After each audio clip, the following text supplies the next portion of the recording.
2014 में जब चुनाव पूरे हुए तब कम से कम मेरे मन में, जिन्होंने 1952 से लेकर के लगातार सभी चुनाव देखे हैं, उनको लगा कि मेरे लिए, मेरी पार्टी के लिए 2014 के चुनाव एक प्रकार से अनप्रेसिडेंटेड है। ऐसे परिणाम पहले कभी नहीं आए और मन बहुत आनंदित रहा।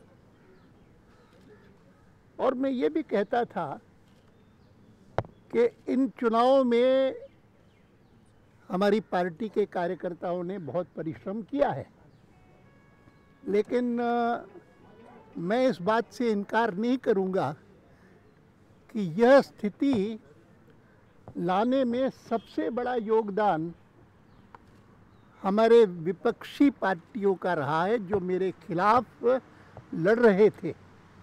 और उन्होंने अगर इतनी भारी गलतियां न की होती और भ्रष्टाचार के इतने कांड लोगों ने न देखे होते जितने उन्होंने पिछले 10 साल में देखे, तो संभवतः ऐसे परिणाम नहीं आते। तो हमारे लोगों ने जो मेहनत की, परिश्रम किया, उसका अपना परिणाम रहा। जिस प्रकार का ज़बरदस्त कैंपेन नरेंद्र मोदी जी के नेतृत्व में चलाया, उसका ज़रूर योगदान रहा। लेकिन सबसे बड़ा योगदान अगर किसी ने किया तो हमारे विरोधियों ने किया जी।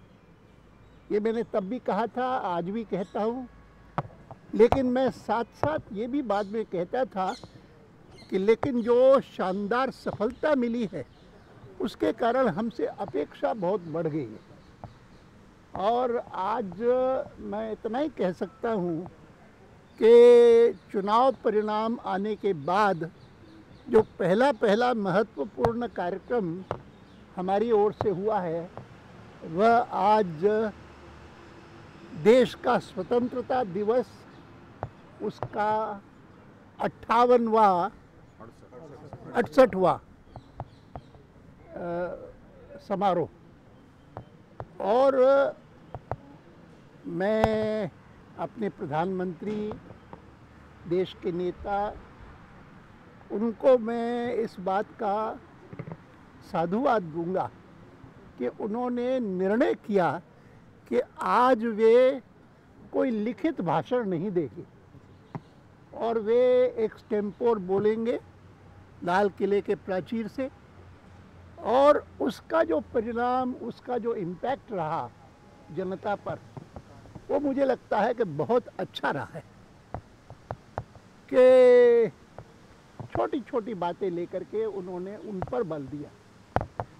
वैसे मुझे याद है कि मैं पिछले दिनों में जब भी अपने क्षेत्र गांधीनगर में गया हूँ, तो वहाँ पर डिस्ट्रिक्ट कमेटी की मीटिंग्स होती रही हैं लगातार, जिनमें सब में मैं भाग लेता रहा हूँ।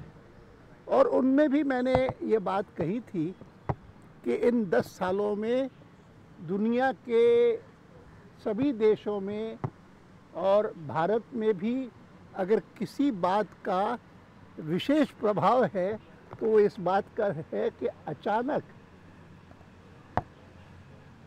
इंटरनेट, इंफॉर्मेशन टेक्नोलॉजी, उसका जैसा असर जनता पर हो रहा है, उसका बहुत असर है।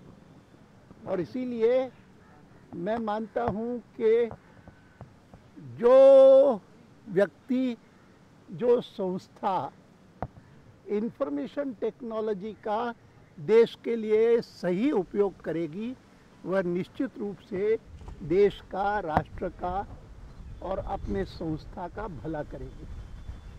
और आज जब मैं भाषण सुन रहा था तो मुझे स्मरण आ रहा था कि अभी पिछले दिनों में मेरे पास, मैं पुस्तकें बहुत लेता हूँ, पुस्तकें मुझे बहुत मिलती हैं, और उनमें एक अच्छी पुस्तक मैंने देखी, इसको अभी फिर से मैं देख रहा था। वो थी one digital day in India, और उसको अभी अभी निकाल करके मैं एक बार फिर से देख रहा था तो अच्छा लग रहा था। और मुझे लगा कि कई सारी बातें जो आज कही गई वह मैं सहज रूप से जब अपने डिस्ट्रिक्ट में जाता था और डिस्ट्रिक्ट की कमेटी को संबोधित करता था तो मैं कहता था कि आज विदेश से आने वाला व्यक्ति जब भारत में घूमता है, ट्रेन में जाता है सुबह सुबह, तब जो दृश्य उसे दिखाई देते हैं वो वास्तव में भारत के लिए कोई अच्छे नहीं है। ओपन डिफिकेशन सारी ओर चारों ओर जिस प्रकार से दिखता है, तो मैंने तब अपने डिस्ट्रिक्ट कमेटी को कहा था कि और लोग जो भी करें लेकिन कम से कम हमको प्रयत्न करना चाहिए कि हमारे गांधीनगर डिस्ट्रिक्ट में कोई ओपन डेफिकेशन के लिए न जाए। और इस दृष्टि से हर एक मकान में हर एक व्यक्ति के पास अपना निजी लेट्रीन, बाथरूम, वॉशरूम ज़रूर होना चाहिए। ये बात अलग है कि स्कूलों के लिए विशेष रूप से सबने कोशिश की है और वो और भी ज़रूरी है कि किसी स्कूल में, और इस कारण भी आज जितनी बातें प्रधानमंत्री ने अपने भाषण में कही और वो एक एक एमपी को कही, वह मैं समझता हूँ उनका जितना पालन होगा उतना ही देश की प्रगति होगी, उन्नति होगी। इस नाते भी आज का महत्वपूर्ण कार्यक्रम वह एक प्रकार से दिशा निर्देशक है और हम सब के लिए, खास करके हम जो एमपी है जिनको के अमाउंट मिलता है अपने अपने क्षेत्र में लगाने के लिए, तो उसके लिए भी बहुत ही लाभकारक है। सर, आदर्श ग्राम हमारे हैं सर, नंबर आपके पास सवाल बहुत होंगे, एक सवाल दो ही नहीं होंगे। नहीं, मैं फिर किसी को प्रेस कॉन्फ्रेंस नहीं करता हूँ। इस अवसर पर मुझे जो ख्याल में आता है बात वो टिप्पणी में करता हूँ, वहीं तक सीमित रखे तो मुझे खुशी होगी। मैंने कह दिया जितना कहना था। ठीक है, अच्छा, थैंक यू।